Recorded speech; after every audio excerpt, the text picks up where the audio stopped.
Bienvenue au podcast Le Temps d'arrêt. Bonjour à tous, bienvenue à ce 37e épisode du Temps d'arrêt. Aujourd'hui est une édition fort importante et spéciale dans l'histoire du Temps d'arrêt.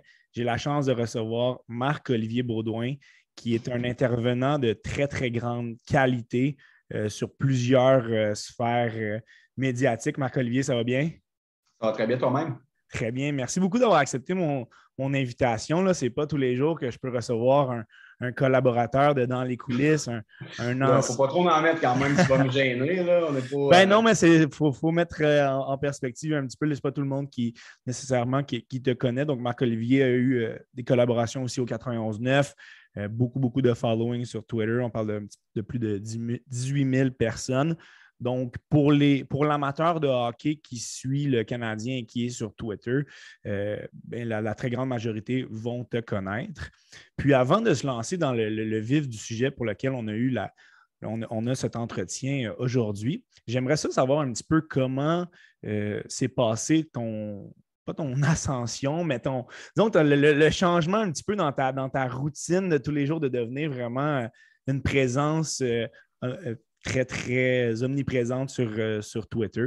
Comment ça a débuté un petit peu tout ça de ton côté? En fait, là, je te dirais, c'est un mix de passion qui a fait opérer tout ça. Moi, dans le fond, j'ai toujours aimé beaucoup l'écriture et j'ai toujours aimé beaucoup le sport, le hockey principalement. Puis, tu sais, Twitter, pour moi, dans le fond, à la base, c'était simplement un réseau social où je pouvais parler de ma passion avec d'autres passionnés, finalement. Donc, ça a commencé comme ça. Puis, tu sais, de fil en aiguille, mon following a monté un petit peu parce que j'étais quelqu'un de respectueux, puis j'apportais des points quand j'argumentais, puis je n'étais pas là pour mettre personne sur le spot, si on veut. Ouais. Puis, à un bon moment donné, dans le fond, j'ai reçu une info privilégiée qui était quand même anodine, là, mais qui a fait en sorte que j'ai pu sortir ça. Puis vite, l'histoire, j'ai déjà compté, là, mais je vais quand même la compter parce que ça a quand même été l'élément déclencheur, je te dirais, dans tout ça. Dans le fond, c'est au moment où Nicolas Deslauriers s'est battu en match pré-saison avec Brandon Bada, qui avait subi une fracture de la mâchoire, dans le fond. Puis, mettons, le match était un mardi soir. Le mercredi matin, très tôt, moi, j'ai reçu une info, comme, dans le fond, c'était quoi exactement la blessure que Deslauriers avait subie, puis pendant combien de temps il était supposé s'absenter. Là, moi, j'avais tweeté ça, dans le fond, mais tu sais, évidemment, à l'époque, j'avais peut-être 400 abonnés, puis j'avais jamais rien sorti. Fait que, les gens, j'imagine, qui ont pris ça avec un grain de sel un petit peu. Puis, 1 heure après, Renaud Lavoie, dans le fond, il a tweeté exactement la même info que moi, qui venait un peu confirmer ce que j'avais dit. Puis, tu sais, dans le fond, Renaud, lui, il ne m'avait pas volé une info ou peu importe. C'est juste qu'il avait sûrement reçu l'info de son bord, puis il l'avait sorti. Puis là, moi, tu sais, un petit peu coquille, dans le fond, j'avais écrit « Ouais, c'est le fun quand tu as un bon following parce que tu peux sortir des infos en deuxième puis que ce soit quand même toi que les blogs, les sites de sport citent, tu sais. » Puis là, à ce moment-là, Mathias Brunet, dans le fond, il avait vu mon tweet. Il avait comme corroboré le fait que c'est moi qui avais sorti l'info en premier. Puis il avait dit, il avait comme retweeté mon tweet finalement, puis il avait dit à tous ses abonnés, allez suivre ce gars-là, c'est lui qui a eu l'info en premier, il est legit, etc. Puis en l'espace, en une journée, là, j'ai gagné comme près de 2000 abonnés. Fait que ça a été vraiment comme le début du petit boom. Puis après ça, de fil en aiguille, j'ai continué à être très actif. J'ai reçu quelques autres infos exclusives qui m'ont donné quelques petits booms ici et là. J'imagine que tu as gagné aussi, tu as gagné diverses sources. C'est important de mettre les choses en circonstance que tu as été le premier vraisemblablement à mentionner l'information, à mettre un lien entre Martin Saint-Louis et le Canadien. Donc, sans dévoiler évidemment tes sources, j'imagine que de fil en aiguille, à travers les années, tes sources ont bâti en importance pour finalement te permettre d'avoir cette grosse information-là. Là. Oui, clairement. J'avais eu Kent Hughes avant aussi. Puis, tu sais, comme j'ai déjà expliqué, c'est que les sources attirent les sources. En tout cas, moi, dans mon cas, ça a été ça. Avoir quelques petites infos privilégiées à gauche et à droite, ça fait en sorte que d'autres personnes qui pouvaient recevoir des infos, des fois, en voyant que moi, j'en avais, des fois, quand ils entendaient quelque chose, ils venaient m'écrire ou m'appeler pour me dire « Hey, j'ai entendu telle affaire, est-ce que tu as entendu ça toi aussi? » Ce qui faisait en sorte que, de fil en aiguille, j'étais capable de réaliser dans les gens qui venaient me parler, qui était réellement connecté, puis qui ne l'était pas vraiment, puis qui essayait juste comme de soutirer de l'info privilégiée, finalement. Fait que de fil en aiguille, j'ai été capable comme de me bâtir une petite base de données, je te dirais, là, d'informateurs, certains qui ont quitté depuis, certains qui sont arrivés depuis. Mais ça fait en sorte que maintenant, normalement, avant de sortir quelque chose, je suis capable de le vérifier là, parce que, contrairement à ce que certaines personnes pensent, jamais en ayant seulement une personne qui me dit quelque chose, je vais sortir l'info. J'ai beau pas être un journaliste et avoir aucune volonté de le devenir, je suis quand même important. Je suis quand même important, mais je suis quand même conscient de l'importance de vérifier une info Absolument. avant de la sortir parce que. Surtout quand c'est une nouvelle de l'importance du prochain entraîneur-chef du Canadien. Ouais. Disons que, écoute, tout journaliste s'est déjà trompé dans certaines prédictions, dans certaines informations. Ça s'est avéré que tu as eu la bonne. Comment tu as ressenti un petit peu? C'est quoi ton feeling quand tu as vu que vraiment l'information a été corroborée par le Canadien? Ben, tu sais, honnêtement, j'avais absolument aucun doute parce que, tu sais, mettons, le mini-cercle de personnes qui m'ont rapporté cette info-là, c'est aussi eux qui me l'avaient dit pour Kent Hughes, qui s'est avéré vrai, puis c'est aussi eux qui m'avaient donné quelques autres. C'était béton. Le petit cercle de personnes qui m'a donné Martin Saint-Louis, clairement, tu sais, je le savais, j'étais rendu à un niveau avec eux qu'il n'y avait plus d'affaires de « je suis nerveux, je pourrais perdre ma crédibilité », je le savais que c'était juste une question de temps. Puis, tu sais, même Vincent Lecavalier, par après, j'ai sorti comme la même journée, comme quoi il allait être nommé DG adjoint le lendemain. Finalement, là-dessus, tu sais, honnêtement, ça a été une erreur de ma part parce que ça s'est passé vite. Il fallait que je quitte chercher les enfants. J'ai comme rapidement lu quelque chose, j'ai voulu le sortir. Une erreur, clairement. Puis finalement, j'avais comme mal compris qu'est-ce qu'on m'avait dit. Puis finalement, il n'a pas été nommé DG adjoint, mais comme 7-8 jours plus tard, je pense qu'il a été nommé comme conseiller au DG, là, qui est finalement un peu un DG adjoint, mais qui a le droit de rester où il habite en Floride. Le meilleur des deux mondes. Mais il n'est pas officiellement DG adjoint, là, c'est John Sedgwick, mais tout ça pour dire que ce que j'avais dit par après, c'est qu'il allait avoir sa place, dans le fond, dans l'organigramme du Canadien. Puis que oui, même s'il n'avait pas été nommé le lendemain, comme je l'avais dit, que dans les jours suivants, il allait avoir une annonce comme une nomination de poste, puis c'est arrivé finalement. Mais tu sais, ça, c'était on me à 100 %. C'est moi qui étais pressé là, après un client de devoir aller chercher les enfants. Là, je me suis fait dire ça, puis j'ai comme lu en diagonale un peu. J'ai mal sorti mes affaires. Ça, c'était 100 % mon affaire. Pour terminer la section entrevue de l'entretien, parle-moi un petit peu de la manière dont vous êtes perçu par certains médias plus traditionnels qui sont un petit peu plus d'envergure, des RDS, TVA Sport. Tantôt, tu as parlé de Mathias Brunet, qui c'en est un, je pense, qui a toujours donné le crédit acquis de droit. Donc, ce n'est pas tout à fait le cas de tout le monde, sans nommer de nom non plus. Non. Comment est-ce que toi, tu te perçois par rapport à ces géants-là, là? Ben, tu sais, moi, je te dirais, on dirait que c'est un petit peu un clash de génération. Ouais. Moi, tu sais, mettons, avant que Chantal Macabry commence à travailler pour le Canadien, tu sais, j'avais déjà jasé quelques fois en DM, tu sais, elle avait toujours été vraiment extrêmement sympathique avec moi, peu importe les circonstances. Puis, tu sais, comme Mathias Brunet aussi, ça fait longtemps quand même qu'on se jase, tu sais, je ne te dirais pas à toutes les semaines, mais relativement fréquemment, mettons. Et Mathias a toujours été un parfait gentleman avec moi. Marc-André Perrault, TVA Sport, même chose, a toujours été numéro 1. JP Bertrand, qui est pour TVA Sport, m'a même invité sur le podcast La Dose, qui est avec TVA Sport aussi. Fait que, je te dirais généralement, ceux qui sont un petit peu plus dans la classe des vétérans, je te dirais, nous voient comme juste un média alternatif qui n'est pas du tout une menace pour eux. C'est des médias qui sont différents. Puis, tu sais, moi aussi, j'ai toujours voulu que ça soit clair que je faisais ça par passion puis que je ne me cherchais pas une job là-dedans, mais pas du tout. Tu n'es pas là pour prendre la place à personne. Non, c'est ça. Quand on clique sur ma bio, il est écrit en lettres majuscules, en partant, pas un journaliste, pour que ce soit clair, parce que souvent, ça semble être ambigu. Mais tu sais, je ne veux pas être un journaliste. Moi, ça me passionne de faire ça, donc je le fais parce que je retire du plaisir de ça. Mais mon but, ce n'est pas de voler la job à personne. Tu sais, on dirait que les vétérans, comme l'ont compris, puis je ne dirais pas m'ont accueilli, mais tu sais, sont toutes des personnes très sympathiques avec moi. Puis il y a certaines personnes qui ont peut-être moins de métier un peu, qui prennent plaisir pour une raison que j'ignore, tu sais, à vouloir, comment dire, écraser je ne vais pas m'insulter, mais à vouloir un peu diminuer puis enlever de l'importance ou en gros faire comme si je n'étais pas une bonne personne là-dedans puis que je n'avais pas ma place dans un média. Parce que tu n'es pas un journaliste officiel. Oui, exact, c'est ça. Quand dans le fond, moi, tout le temps sympathique avec tout le monde. Je ne suis pas là pour prendre la place à personne. Je suis sur Twitter, je donne mes commentaires, j'écris des textes dans les coulisses, je fais des petites chroniques, des podcasts à gauche, à droite. Je ne suis pas là pour déranger personne, mais pour une raison que j'ignore, il y a quand même une clique de jeunes journalistes qui ne semblent pas me porter dans leur cœur pour une raison que j'ignore. Puis écoute, c'est bien correct. Là, si c'est d'ailleurs très apprécié, justement, la communauté Twitter, le fait que tu répondes vraiment de manière très, très fréquente à pas mal tout le monde. Là. Je pense que les gens apprécient.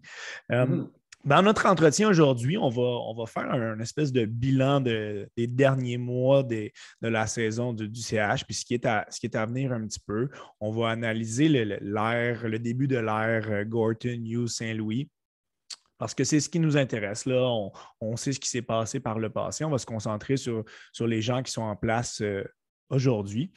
Commençons tout de suite justement avec ce renouveau un petit peu en termes de proximité. Je pense que le fait que la présence de Jeff Gorton, mise avec l'ajout de Chantal Maccabé, a vraiment changé la manière dont on perçoit l'équipe. On a l'impression d'avoir plus accès, on a beaucoup plus d'informations, l'organisation est plus transparente. Est-ce que tu perçois ça vraiment de la même manière? Là? Ben oui, clairement. Je pense honnêtement que autant les journalistes que les partisans voient tout ça de la même façon. Tu sais, puis moi, j'ai trouvé ça drôle, mais j'ai trouvé ça beau.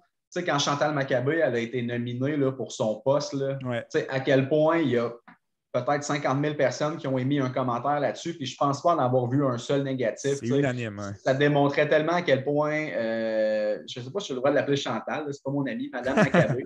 En tout cas, on va dire Chantal. Là, oui, on la reconnaît. Mais tu sais, à quel point, ça démontrait à quel point c'est une femme qui était destinée clairement, parfaitement pour le poste. Ouais. Puis quand elle est arrivée, puis elle a commencé à travailler pour le Canadien, puis en même temps pour les journalistes, puis pour les partisans aussi, ça l'a juste démontré le fait que tout le monde avait raison d'acclamer finalement que sa candidature a été retenue. Puis le fait qu'elle soit là, je pense qu'ayant été du côté des journalistes, bien, elle sait exactement qu'est-ce que ça prenait pour faire un bon pont entre les deux. Puis, tu sais, je veux dire, à quelque part, c'est sûr que, tu sais, Chantal, c'est quand même une partisane du CH aussi un peu. Elle est capable de se mettre un petit peu dans les souliers de tout le monde pour être capable de faire quelque chose d'optimal, point de vue communication, point de vue proximité dans l'organisation. Fait que, honnêtement, depuis qu'elle a été nominée, là, clairement, tu sais, on voit une différence, là, comme il y a eu.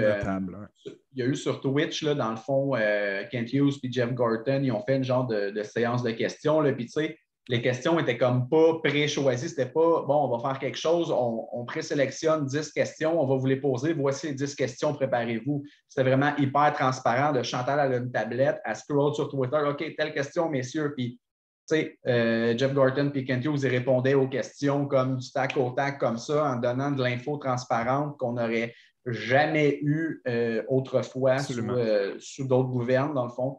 Fait que, ça, j'ai trouvé vraiment beau. Ça a été un déclic vraiment là, de l'organisation à ce niveau-là. Le fait qu'ils se rendent compte que justement être transparent, donner certaines informations ne vont pas nécessairement leur faire mal. Ça a un monde de différence pour les partisans qui avaient toujours l'impression d'être dans la brume, de ne pas avoir, d'être dans une zone grise, de ne pas avoir la vraie information. Donc, c'était un élément qui était franchement bien accueilli. Un des premiers mouvements de l'ère Gorton Hughes, ça a été la prise au ballottage de l'attaquant Rem Pitlick. Donc, on en a peu parlé. On ne va pas en parler pendant cette Moi, j'en ai parlé beaucoup. Oui, mais on en a parlé beaucoup, mais lorsqu'on pense au bilan complet, ce n'est pas toujours le premier nom qui nous vient en tête. Mais c'est une prise qui n'a absolument rien coûté aux Canadiens. C'est un gars qui est dynamique, qui n'avait pas nécessairement eu sa chance au Minnesota. Puis je pense que ça a bien parti vraiment l'ère Gorton Hughes. Oui, vraiment. Puis, même quand il avait été réclamé, je veux dire, ça semblait déjà être un beau projet. Le Minnesota, eux, ils l'ont soumis au ballottage parce qu'il n'y avait plus le choix selon les 23.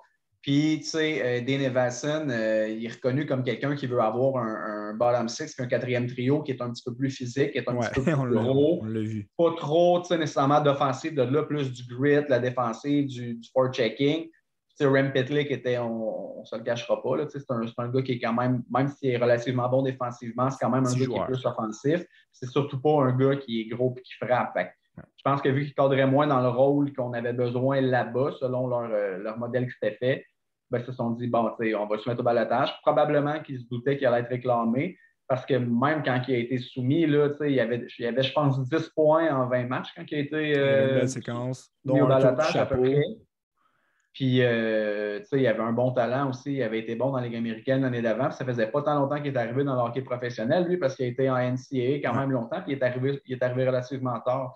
Il y avait quand même un profil de joueur qui pouvait relativement exploser, disons.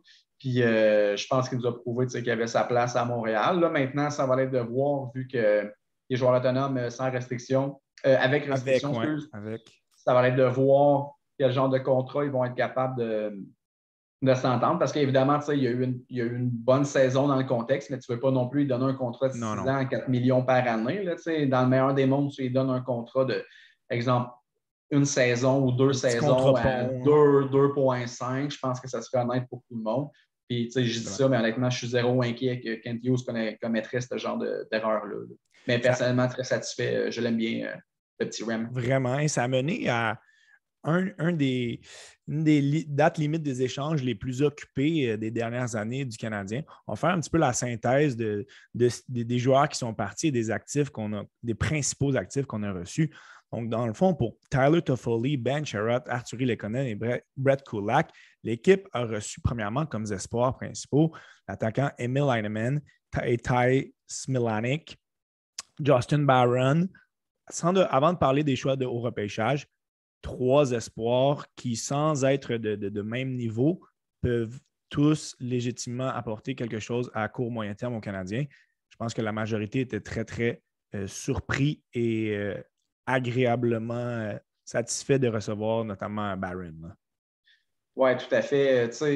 Moi, je me dis honnêtement, Artturi Lehkonen, autant je l'aime sur un bottom six, autant dans la position du Canadien où tu ne vas pas nécessairement chercher à compétitionner dans les 3-4 prochaines saisons. Si tu peux le monnayer pour quelque chose de bon, on peut le laisser partir. Moi, dans mon livre à moi, un choix de première ronde, ça l'aurait fait. Puis Justin Barron, plus un choix de deuxième ronde, c'est supérieur aux attentes que j'avais.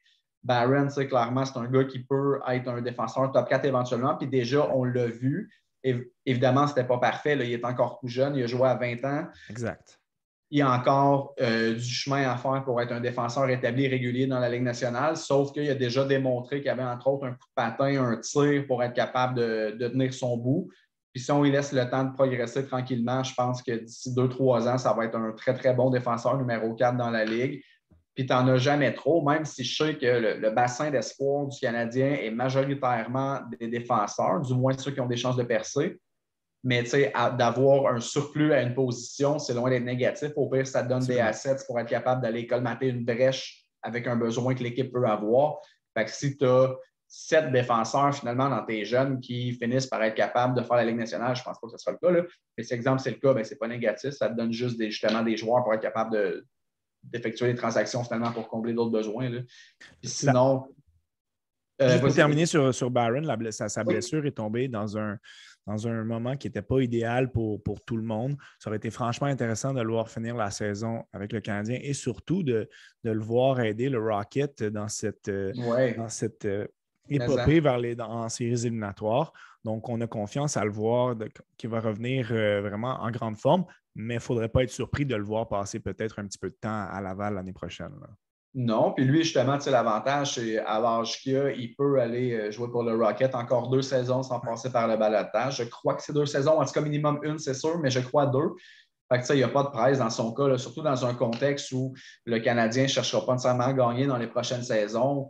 Tu peux l'envoyer à Laval pour lui donner plus de temps de glace. Puis tu peux le rappeler de temps en temps pour qu'il joue des matchs dans la Ligue nationale aussi avec peu de pression. C'est parfait. D'après moi, il y en a quand même gros des jeunes défenseurs qui vont suivre un petit peu ce pattern-là de dire on joue un peu dans la Ligue nationale, on joue un peu dans la Ligue américaine. Jordan Harris, c'en est un. Peut-être que l'année prochaine, il va jouer un petit peu à Laval aussi. Kaden Goulet va probablement jouer un petit peu NHL, un petit peu Ligue américaine aussi l'année prochaine. Il n'y a absolument rien de mal à ça. C'est parfait comme ça. on a reçu aussi plusieurs choix de grande qualité pour le repêchage de cette année de 2022. On parle du premier choix de Calgary, choix de deuxième ronde, oui, qui est conditionnel des Oilers. Ça risque quand même de rester un choix de deuxième ronde, là. Choix de quatrième ronde aussi de la Floride. Donc, choix de première ronde aussi des Panthers l'année prochaine. Choix de cinquième ronde de Calgary en 2023. Choix de deuxième ronde de Colorado en 2024. Choix de septième ronde de Edmonton en 2024. En résumé, à quel point on est satisfait justement de toute cette belle prise d'actifs, là. Ben oui, c'est bon parce que le repêchage étant une science qui est tellement inexacte, ouais. Si tu as beaucoup de boules dans le boulier, tu as bien plus de chances de remporter finalement. Là. Fait que c'est sûr que, premièrement, là, je pense que l'équipe a comme 14 choix pour le prochain repêchage, puis ils en ont quand même beaucoup pour 2023 aussi. Ça me surprendrait que l'équipe repêche 14 fois réellement. Sauf que je veux dire, ça va donner des éléments soit pour échanger pour des choix de 2023 ou soit de packager comme 2-3 choix pour être capable de s'avancer dans certaines rondes quand ils vont avoir un gars dans le collimateur puis ils vont vouloir s'assurer de pouvoir le repêcher. Mais ils vont pouvoir s'avancer. Puis on sait, Jeff Gorton, là, par le passé, quand il était avec les Rangers, il n'a pas eu peur, lui, de payer pour s'avancer, chose que l'ancienne administration faisait beaucoup moins. Souvent, il voulait se reculer pour ajouter des choix. Ouais.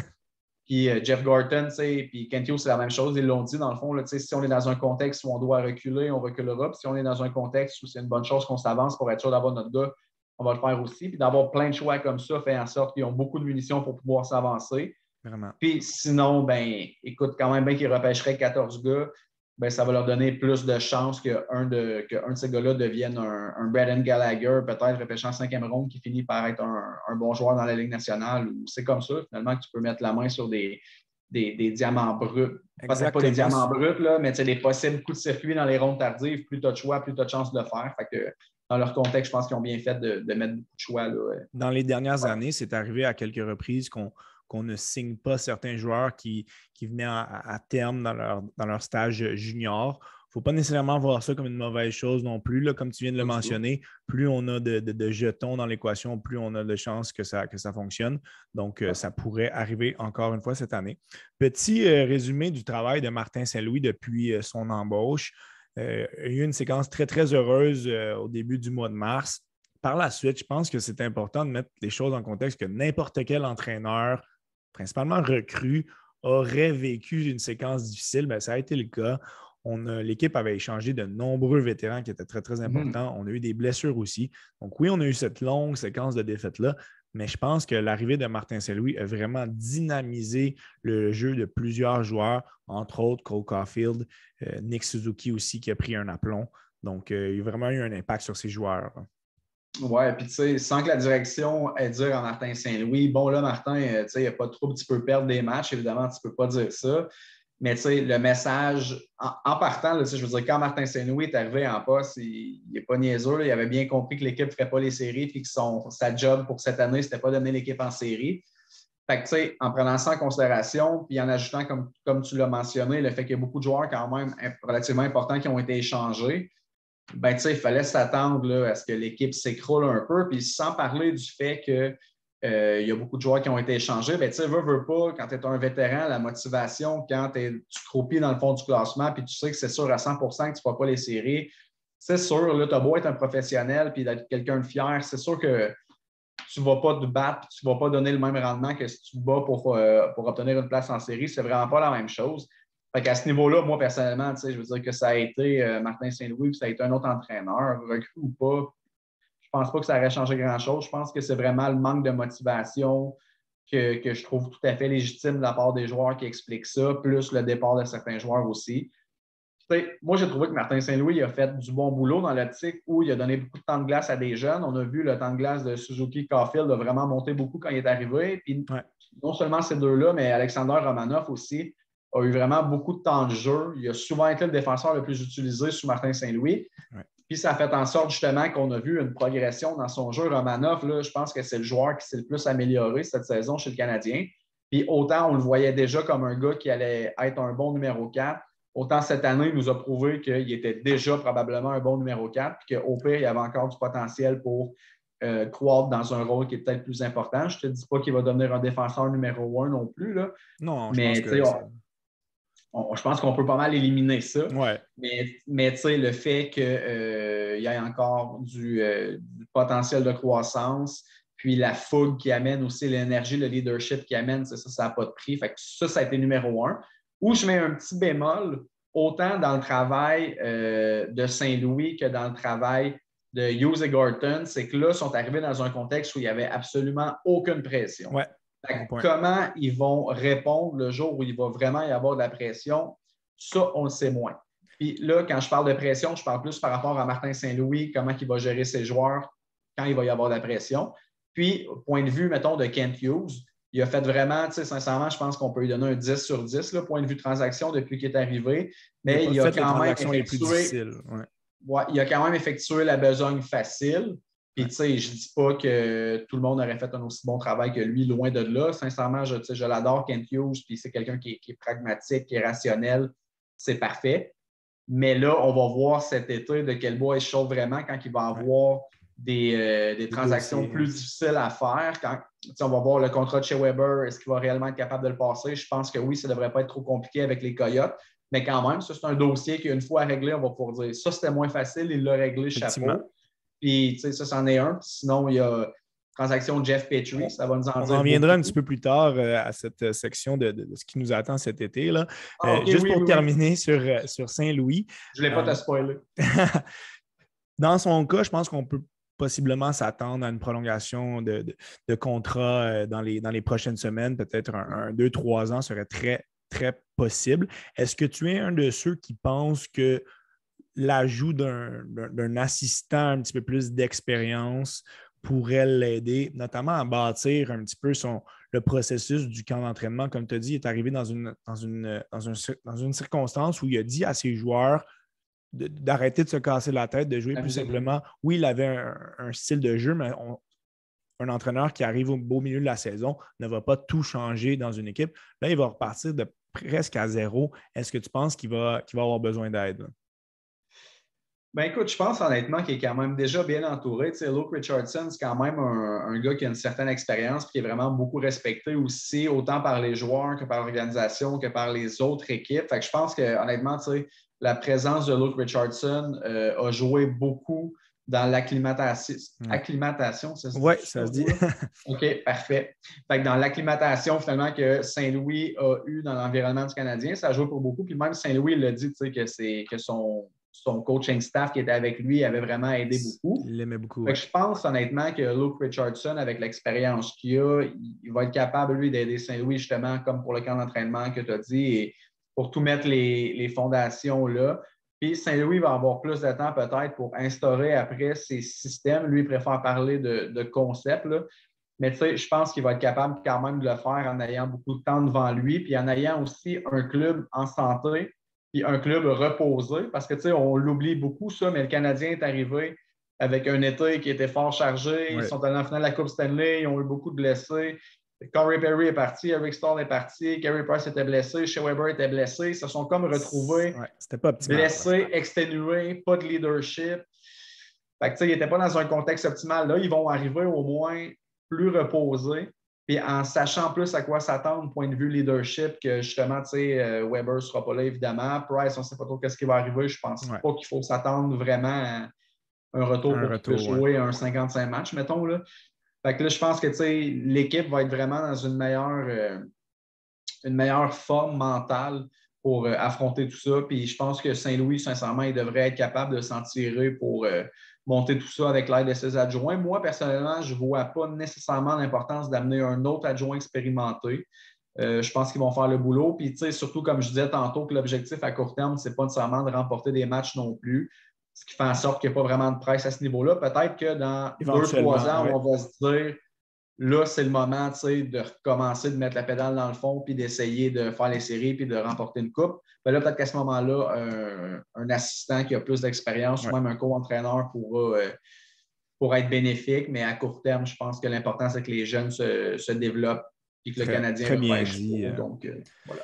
Pour ceux qui te suivent, on le sait, tu es quelqu'un qui porte une attention et un amour particulier pour les espoirs de l'équipe, les jeunes joueurs. Parlons-en justement de cette banque d'espoir. Le Canadien fait quand même bonne figure. Là. Oui, on a eu beaucoup de repêchages qui ont eu un petit peu plus de succès dans l'ère Timmins dernièrement. Sans compter évidemment les Suzuki, Caulfield, Romanov. On va s'attaquer position par position. Puis j'aimerais que tu me dises vraiment les joueurs qui t'attirent le plus, qui sont le plus tape à l'œil pour toi, qui ont le plus de chances et de potentiel de qui sait jouer dans la Ligue nationale et avoir un impact. Commençons à l'attaque, notamment avec l'attaquant de 22 ans, Jesse Ylönen, qu'on peut voir en ce moment avec le Rocket.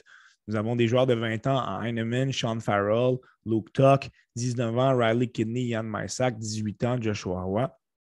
S'il y en a d'autres parmi la liste que je n'ai pas nommée, ça me ferait plaisir de les inclure. Mais parmi ceux-là, lesquels sont vraiment les plus beaux joyaux? Non, mais je pense que tu as pas mal nommé les principaux. Tu sais, le problème avec les prospects à l'attaque du Canadien, c'est qu'il y a une belle profondeur. Il y a beaucoup de joueurs qui ont un beau potentiel, mais il n'y a pas de talent élite qui sont là. Il n'y a pas personne qui va vraiment amener du gros punch offensif à ta formation. Tu sais, je pense que Joshua Roy puis Sean Farrell, c'est clairement les deux prospects qui ont le meilleur potentiel pour être dynamique offensivement, puis produire, puis éventuellement jouer sur le top 6 de l'équipe. Mais tu sais, ils sont encore jeunes. Sean Farrell aussi, c'est un petit joueur. Des fois, ces gars-là, quand ils arrivent dans la Ligue nationale, puis ils jouent avec des messieurs, il y a certains aspects de leur jeu, comme en protection de rondelle ou quand ils se battent pour la rondelle le long de la bande, exemple, ils peuvent se faire out-muscle, comme on dit, là. Fait que ça peut être plus compliqué, mais point de vue talent brut, sincèrement, Sean Farrell, je pense qu'il a le talent pour devenir un attaquant top 6 avec le Canadien. Est-ce que ça aurait pu être une bonne décision pour lui? On sait qu'on l'a vu beaucoup dernièrement avec le programme américain aux Olympiques, aux championnats du monde. Est-ce que ça aurait pu être une bonne idée de faire le saut immédiatement? On le sait, il joue dans une équipe, il joue avec l'Université Harvard dans la NCAA. Est-ce qu'aller à Laval l'année prochaine aurait pu être une meilleure décision dans son développement, selon toi? Écoute, ça, c'est tellement difficile à répondre comme question parce que, tu sais... J'en pose une tough, là. Ouais, mais en vrai, c'est qu'on ne sait jamais, c'est quoi la vérité, puis on ne le saura jamais. Mais moi, personnellement, tu sais, Sean Farrell, dans le fond, là, il a joué sa première saison NCAA, la saison qui vient de passer, puis lui, c'était supposé être sa deuxième saison NCAA.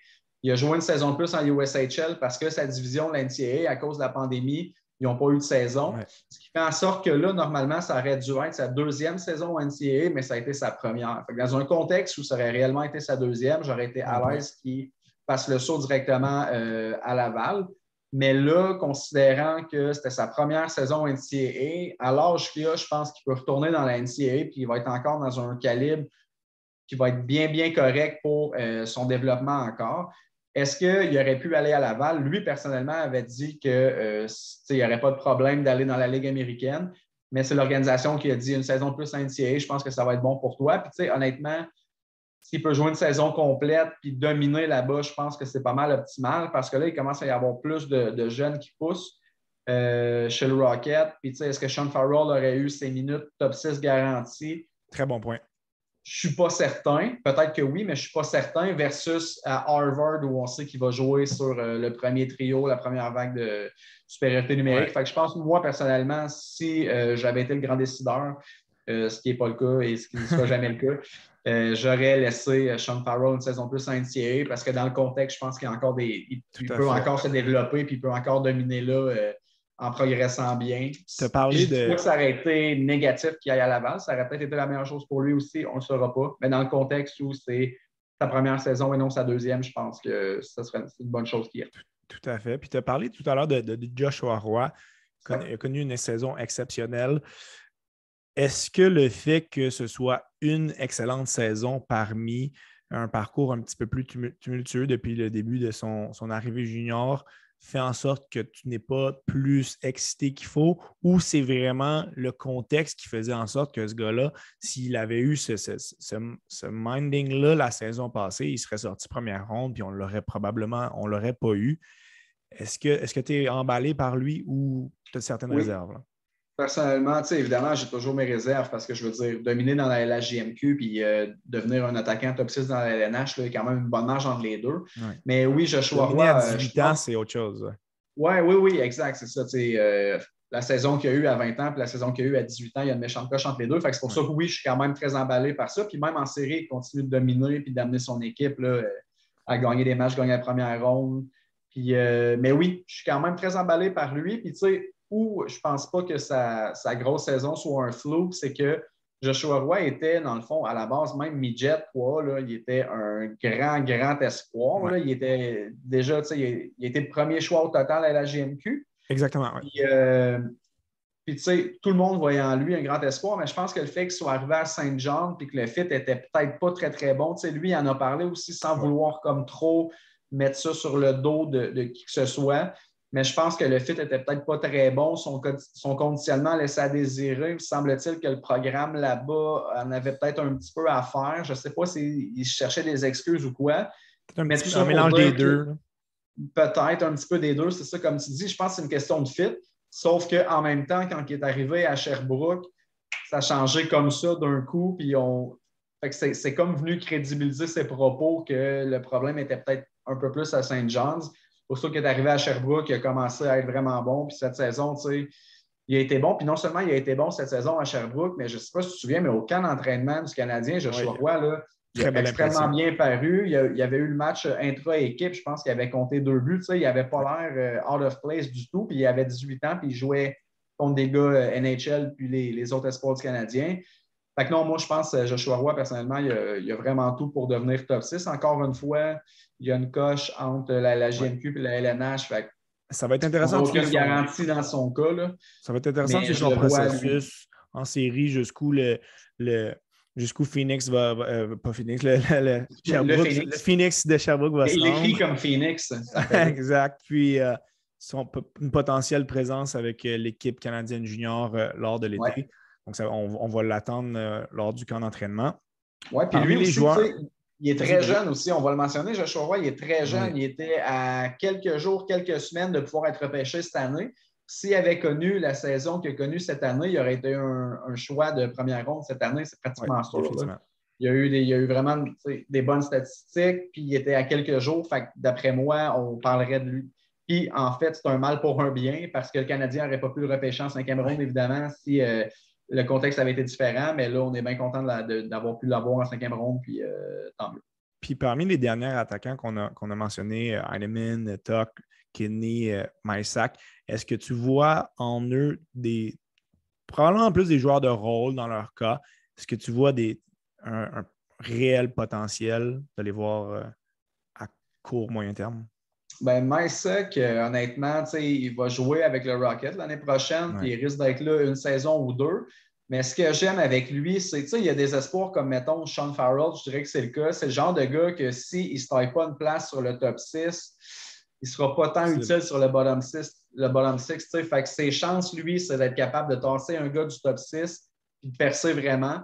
Sinon, sur un 4e trio, moins sûr, versus un gars comme Yann Mysak, il a des bons attributs offensifs, mais c'est un gars qui est intelligent et qui est très bon défensivement. Fait au pire, il pourrait devenir un joueur de 4e trio, un 4e centre, exemple, jouer sur le désavantage numérique, puis réussir à percer le club de cette façon-là. Puis, mettons, Luke Tuck, là, il n'a pas eu une bonne saison, mais il y a eu des blessures aussi, mais c'est un gars. Deuxième moitié quand même, là, il s'est repris un peu, là, mais globalement, il n'a pas eu une très grande saison, mais c'est un gars qui a quand même du grit et qui peut devenir un gars de 4e trio aussi. Fait que c'est des gars comme Luke Tuck, je ne pense pas qu'il va devenir plus qu'un gars de 4e trio vraiment, là, s'il fait la Ligue nationale.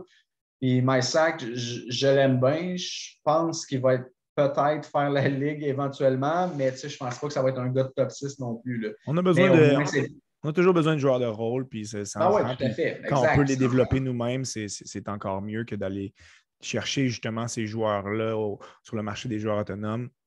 Donc, ça serait un atout de plus.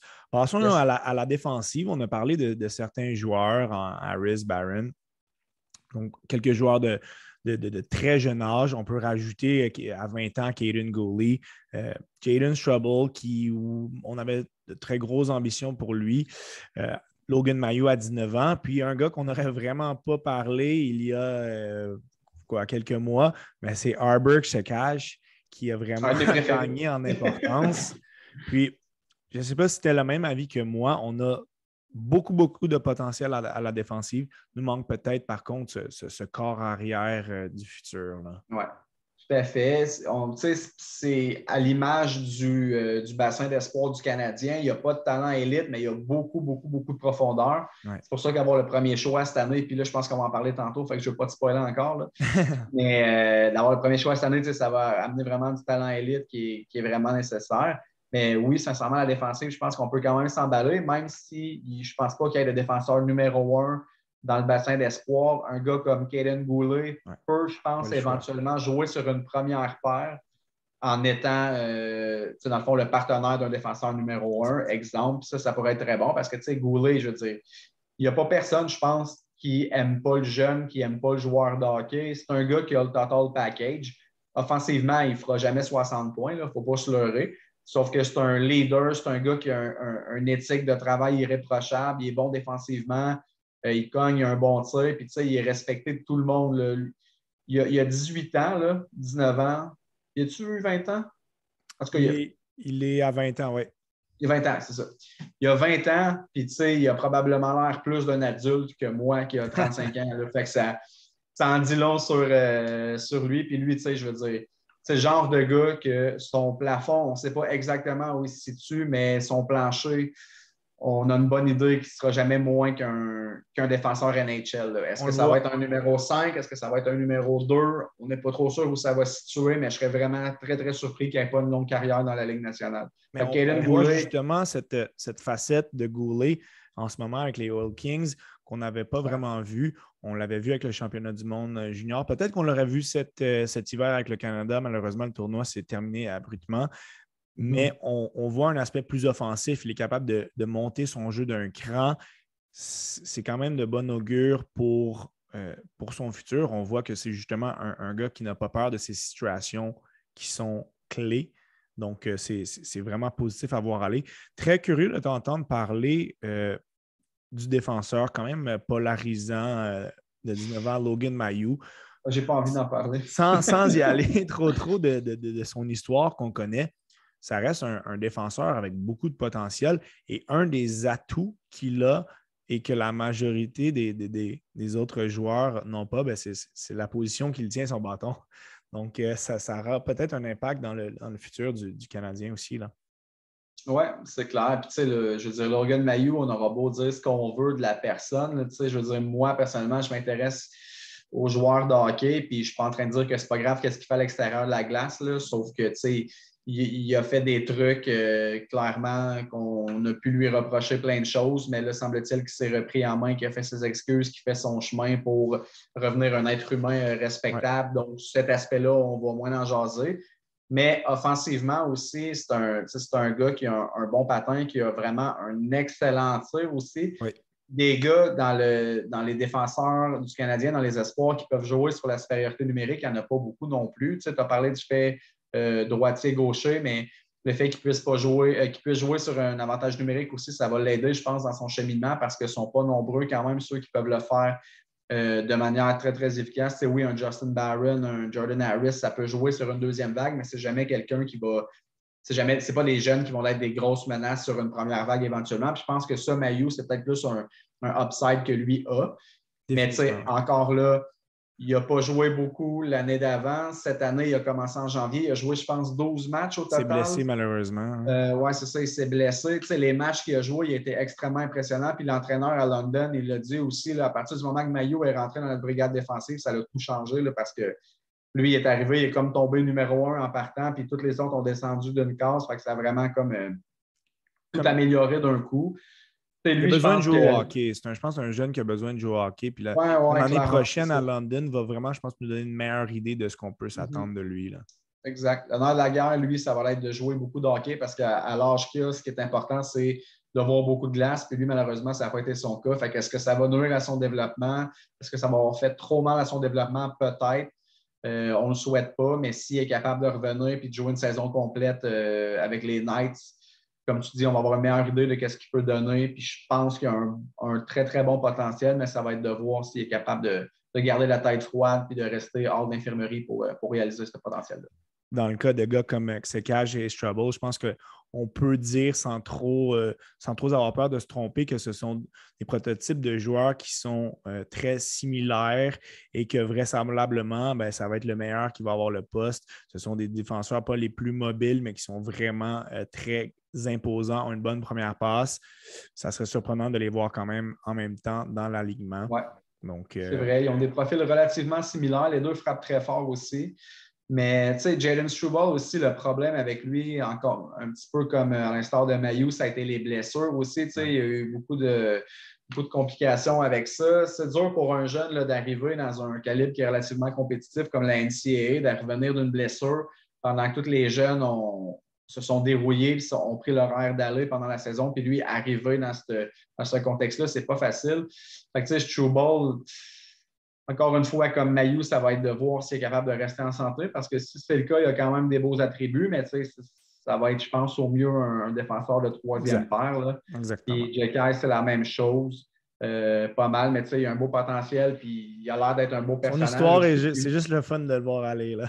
Oui, c'est ça, clairement. Puis, tu sais, moi, je sais que c'est un peu impopulaire, mais je suis encore un gars qui déteste pas voir un bon combat de temps en temps. Ouais. Puis, mais dans le bon contexte, là, je parle pas d'une agression, puis je parle pas d'un combat stagé à la mise en jeu. Je parle dans un contexte où, exemple, il y a une mise en jeu. Défendre ses coéquipiers. Une mise en échec illégale qui est faite, puis un joueur qui va défendre son coéquipier. Dans ce contexte-là que j'aime ça. Puis, Jekai, c'en est un, lui, qui ont pas peur de ça. Évidemment, ça ne sera pas les mêmes clients dans la Ligue nationale, mais c'est un gars qui n'a pas froid aux yeux et qui va y aller. Il est déjà très, très imposant dans la Ligue canadienne. Ouais, donc, ça va être intéressant de le voir aller avec le Rocket l'année prochaine. Terminons le tour d'horizon avec les gardiens.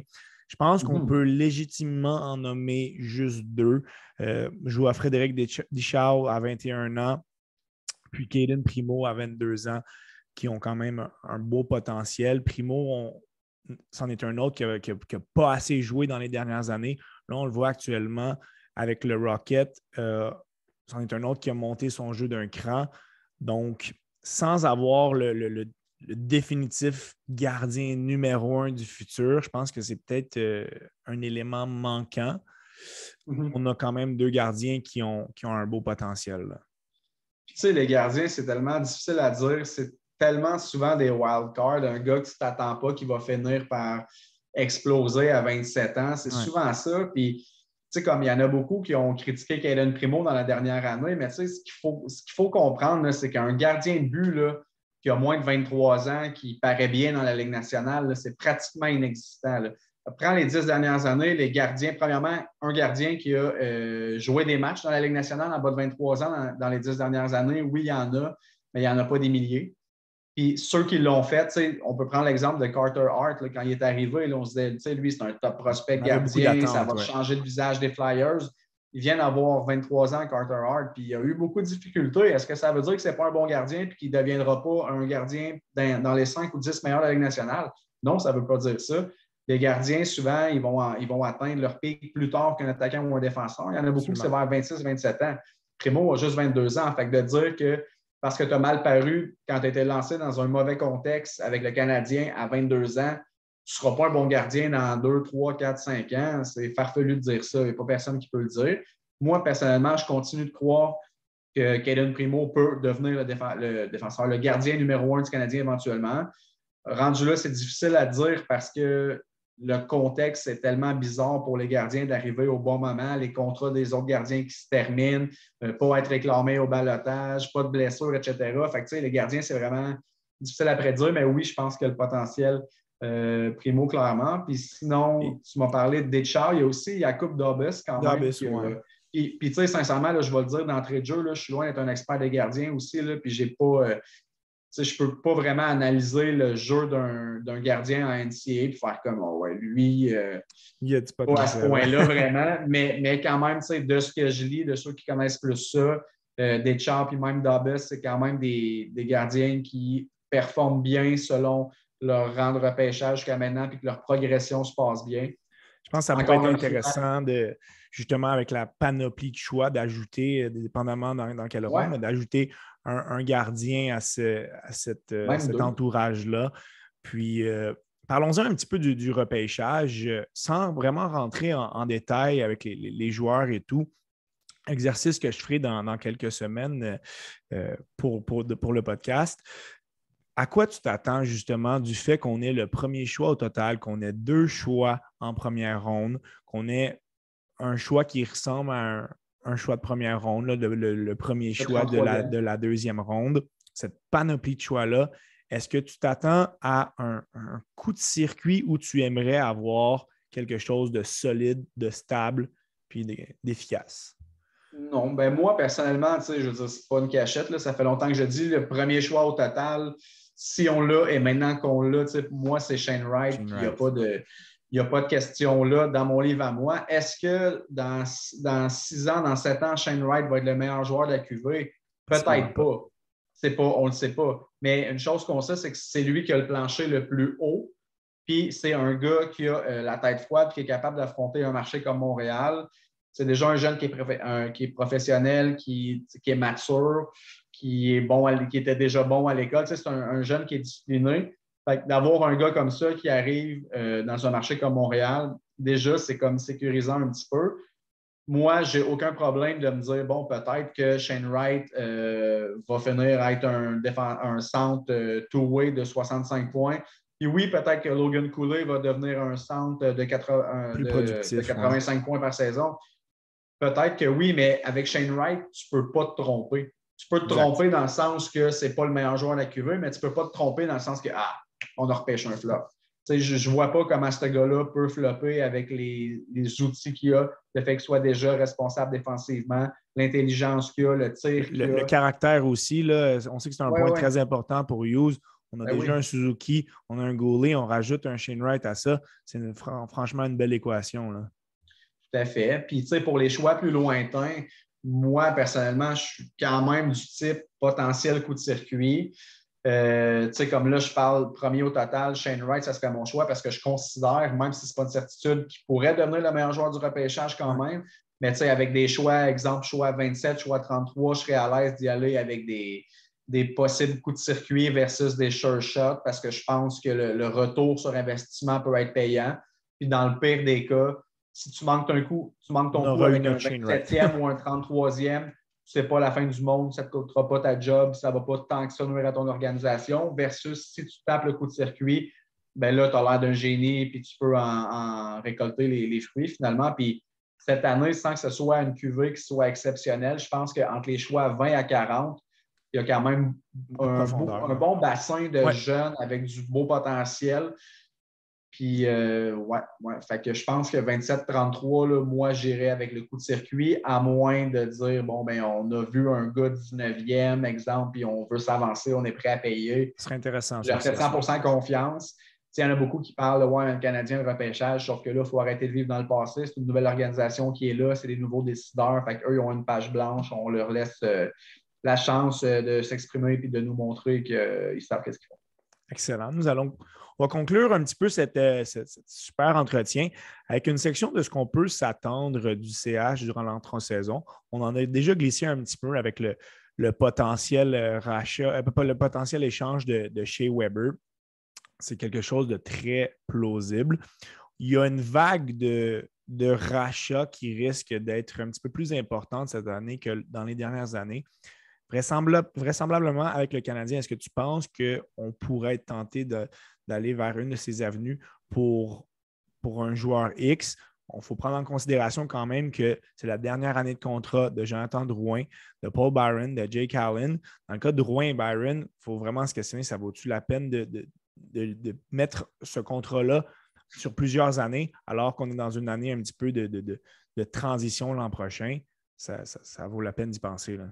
Ouais, ben moi, personnellement, j'ai regardé un petit peu justement les joueurs qui leur restaient une année de contrat. Puis Paul Byron a racheté son contrat Sincèrement, je pense que ça pourrait être avantageux. Mais tu sais, encore faut-il que tu aies un projet avec l'argent que tu libères, parce que racheter un joueur, il faut racheter un joueur pour libérer de l'argent que tu n'utiliseras finalement pas.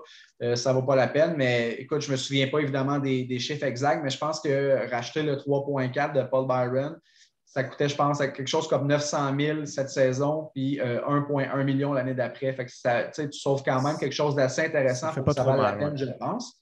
Puis le Canadien risque d'avoir beaucoup de jeunes qui vont se battre aussi pour des postes dans le bottom six. Jake Evans va être encore là, Ryan Pilling va être encore là, Michael Pezzetta. Tu as des gars comme Raphaël Harvey-Pinard qui vont se battre au camp pour une place. Puis il y a toujours un gars que tu ne t'attends pas qui finit par se frayer un chemin. Fait que je ne pense pas que Byron va avoir tant sa place-là. Puis je dis ça, puis sincèrement, je l'adore, puis c'est un bon leader, puis j'aurais rien contre le garder non plus.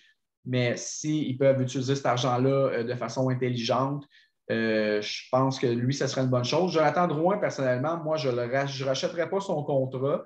Je pense que présentement, sa valeur est relativement basse, mais je pense aussi que rendu à la date limite, avec le fait que son 5,5 au prorata va être rendu des peanuts, très peu, je pense que si une saison pas si pire, mettons 0,5 points par match, je pense qu'il y a une équipe clairement qui va être tentée à y donner peut-être à donner un choix de deuxième ronde, exemple, pour acquérir ce service, dépendamment de la saison qu'il y a. Fait que Drouin, je pense que je le garderais, honnêtement. Puis, tu sais, moi, j'ai toujours un bon été. asset value pour le. Ouais, je pense que rendu à la date limite, il pourrait avoir une certaine valeur que présentement, il y a peut-être moins. Mais, tu sais, encore là, on ne sait pas. Les blessures avec lui, c'est toujours un point d'interrogation aussi. Fait que, tu sais, s'il pourrait être blessé puis il est sur la liste des blessés, qui n'est pas échangeable, on ne sait pas. C'est dur à dire. Puis c'est la même chose pour Carey Price. Tu sais, j'aimerais bien ça me prononcer sur qu'est-ce que je ferais avec lui, mais la vérité, c'est qu'on ne sait pas qu'est-ce qu'on va pouvoir faire parce que. On ne sait pas, est-ce qu'il va rejouer, est-ce qu'il va prendre sa retraite? Honnêtement, la retraite, c'est clairement envisageable.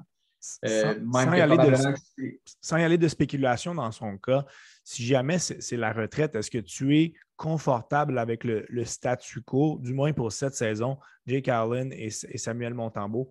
On s'entend qu'à long terme, on ne va pas bâtir le Canadien autour de ce tandem-là, mais est-ce que tu voudrais ajouter un autre joueur si jamais Price décide de se retirer? Ou...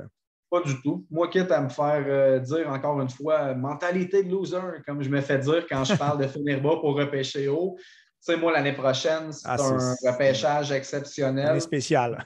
D'avoir, tu sais, on parle souvent de Connor Bedard, mais tu sais, je veux dire, il y en a d'autres, là. Matvei Mishkov, c'est un joueur de concession en devenir probablement. Adam Fantilli, Zachary Benson avec le Ice.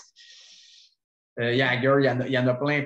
C'est un gros top 5, c'est un gros top 10. Fait que de dire on finit très bas l'année prochaine, c'est plate. Je comprends regarder son équipe perdre, mais à moyen long terme, ça va tellement être payant.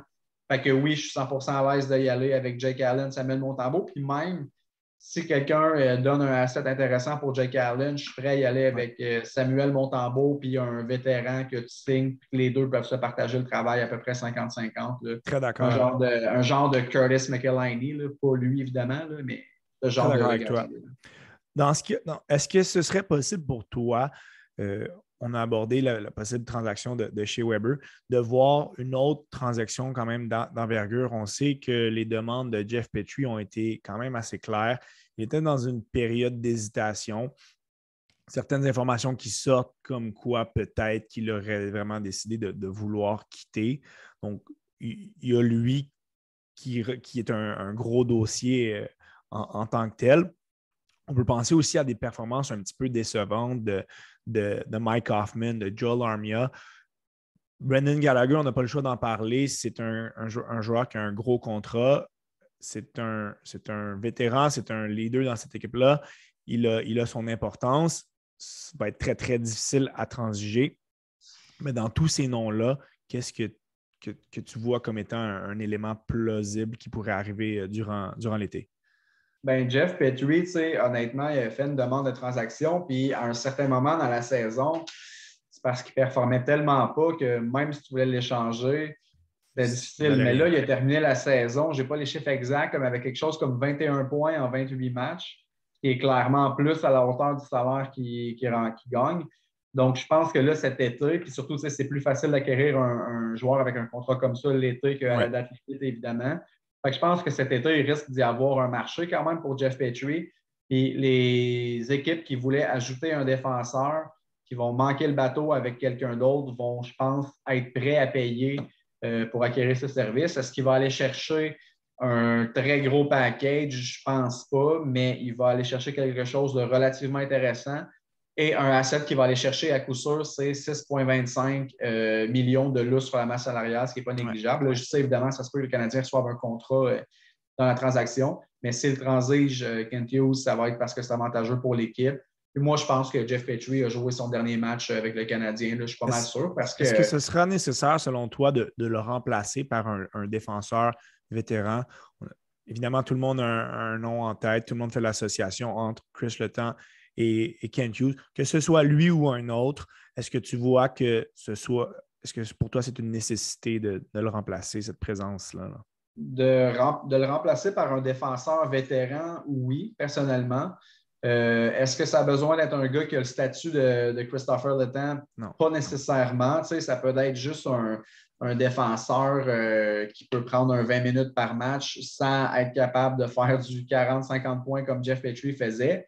Mais tu sais, Kent Hughes en a parlé un petit peu de ça. Puis lui, de ce qu'il disait, c'est que si on échange Jeff Petrie, ça va en prendre un autre parce qu'on ne veut pas juste y aller avec 4 recrues à la ligne bleue. Ce n'est pas une façon de former ces jeunes-là de la bonne façon. Il faut quand même qu'il y ait des vétérans avec eux pour être capable de voir un petit peu comment ça se passe, puis sur qui s'appuyer quand ça va moins bien, puis quand ils ont des questions, pouvoir se référer à quelqu'un. Au moins en avoir un par paire. Oui, exact. T'sais, moi, c'est un peu comme ça que je vois le fit, là, justement, avoir un vétéran de recrue par paire. Puis est-ce que le Canadien va être prêt même à avoir 3 recrues? Peut-être pas, et peut-être qu'il voit plus d'eux. Il avait certains doutes à ce niveau-là, mais... Mais en même temps, je considère Alexander Romanov comme un vétéran là, dans mon énoncé. Donc, lui, on ne le considère pas dans les recrues. Mais c'est sûr que Jordan Harris, Caden Goulet, Justin Barron, c'est des gars qui vont lutter pour un poste. Ils ne seront pas tous là, mais comme je te disais plus tôt, tantôt, je pense qu'ils vont tous quand même jouer des matchs dans la Ligue puis des matchs dans la Ligue américaine. Puis c'est parfait comme ça. Mais oui, ça prendrait un autre défenseur vétéran pour gober des grosses minutes. Pour terminer, je sais que tu n'as pas de boule de cristal, mais j'aimerais quand même savoir, je pense qu'à court terme, on est tous d'accord, on serait très à l'aise à voir le Canadien avoir certains défis l'année prochaine, on va dire ça comme ça. Mais à moyen terme, je serais curieux de savoir ce que tu perçois l'avenir à moyen terme du Canadien. Est-ce que c'est réaliste de penser que ce bassin d'espoir-là, avec les repêchages de cette année et potentiellement l'autre d'après, on ait une chance légitime de devenir une équipe dangereuse pour plusieurs années? Là? Ben moi, je pense que oui. D'avoir le premier choix cette année, déjà, sincèrement, c'est un game changer pour l'organisation. Même s'il y en a qui disent ouais, Shane Wright, c'est pas Connor McDavid, mais il n'y a pas juste Connor McDavid qui améliore un club dans la Ligue nationale, là, premièrement. Puis, tu sais, oui, ça, c'est un gros pas en avant, mais comme je disais tantôt, puis que je répète constamment, qui est être fatigant, c'est que l'année prochaine, c'est important d'avoir un gros choix. Ouais. Si tu ajoutes Shane Wright, puis je dis Shane Wright, mais même si c'est Logan Cooley ou Juraj Slavkovsky, le choix, ajouter un prospect de haut calibre cette année, puis un prospect de haut calibre l'année prochaine, je pense qu'on va déjà être rendu à un stade où, pas à court terme, parce qu'évidemment, il faut laisser le temps aux jeunes de se développer, exact. Mais ça va faire en sorte qu'on va avoir un beau noyau pour commencer à espérer et se dire, OK, là, ils se développent tranquillement, les jeunes, ils apprennent à jouer ensemble. Il y a quelque chose qui est en train de se passer, puis je pense que si ça se passe bien, ben, d'ici 5 ans, le Canadien devrait être capable de revenir à un statut de on fait des séries à chaque année, puis après ça, ben, bon, on se bat année après année pour remporter une coupe. Parce que, tu sais, ajoute Shane Wright, s'ils ont la chance de repêcher Connor Bedard, là, ça vient de tout changer du jour au lendemain. Puis même si ce n'est pas Connor Bedard, même si c'est Mishkov ou c'est Fantilli ou c'est Benson, c'est un autre espoir d'énorme qualité. Fait que là, c'est plus une question de on a des espoirs, on a de la profondeur dans notre bassin, c'est une question de on a 2 jeunes qui sont élites, en plus de Suzuki, Caulfield, Romanov exact. Et tous les bons jeunes à la défensive qui, sans être élites, vont être capables d'amener quelque chose de vraiment positif. Puis je pense que c'est important, justement. Je pense qu'on transpire, on ressent beaucoup ça de tes interventions. c'est le positivisme. Puis parfois, je t'ai déjà vu avoir certains commentaires à ce sujet-là. Ça peut en fatiguer certains. Mais je pense que c'est important de voir ça de cette manière-là. Souvent, on a tendance à dire, oui, on a le premier choix, mais ce n'est pas la bonne année. Je pense qu'on doit quand même être conscient qu'on a quelque chose de concrètement très, très solide et une circonstance qui est franchement agréable pour nous d'avoir notre propre repêchage à la maison. Ça va avoir un impact certain. On va avoir un été franchement très, très intéressant et c'est beaucoup mieux de le voir justement comme tu le fais avec des ondes plus positives que de se rappeler du fait que ouais, c'est peut-être pas la meilleure année pour le repêchage. Ben oui, puis tu sais, c'est parce que ce qu'il faut comprendre aussi, là, c'est que, outre qui tu vas repêcher avec ce choix-là, le premier choix au total représente un asset qui a une valeur incroyable sur le marché. Très bon point. Ensuite de ça, peu importe qui tu vas repêcher avec ce choix-là, Wright, Cooley, Slavkovski, Jiricek, peu importe, le joueur que tu vas repêcher va avoir une valeur incroyable sur le marché. Fait que ce soit une cuvée plus ordinaire ou une cuvée exceptionnelle, le Canadien vient de mettre la main sur un asset d'une très, très grande valeur. De quelle façon ils vont décider de l'utiliser? Moi, je pense qu'ils vont repêcher Shane Wright, puis que Shane Wright va se développer au sein de l'organisation, puis c'est parfait comme ça. Mais tout ça pour dire que ça demeure, outre un joueur, ça demeure aussi un asset qui a une valeur incroyable. Puis tu viens ajouter ça gratuitement à l'organisation sans rien avoir donné en retour. C'est énorme, là, la valeur nette que l'organisation vient de prendre. Là, ils ont ajouté un actif incroyable, rien dans le passif. La valeur nette vient de prendre un bon bump d'un coup grâce à ça. Puis sincèrement, là, c'est inestimable. Puis pour terminer au sujet de Shane Wright, je pense que c'est un jeune joueur qui a vraiment l'esprit à la bonne place, sans avoir une personnalité très extravagante. C'est un leader dans sa manière. Et le cirque médiatique et tout ce qui vient avec la folie de Montréal, je ne pense pas que c'est quelque chose qui va lui faire peur. Je pense que c'est quelqu'un qui va vraiment être centré sur les bonnes choses. Oui, il risque d'arriver à un très, très jeune âge dans une ville où il y a beaucoup d'engouement extérieur au hockey. Mais je pense que c'est un jeune homme qui va faire des efforts pour apprendre le français, pour avoir une éthique de travail irréprochable. Donc, j'abonde vraiment dans le même sens que toi qu'il faut voir ça de manière très, très positive, le fait d'avoir un potentiel Shane Wright. Tout à fait. Marc-Olivier, je te remercie grandement. Honnêtement, ce fut un honneur pour moi de t'avoir au temps d'arrêt. C'est toujours très, très intéressant d'avoir des intervenants de ton envergure et le fait d'avoir une conversation comme on l'a eu sur le potentiel et la fin de saison du Canadien. Je pense que ce fut vraiment un gros, gros plus pour les auditeurs du temps d'arrêt. Je me sens privilégié. J'espère que les gens à la maison le sont aussi. Puis franchement, c'était toute une conversation que j'ai eue avec toi là.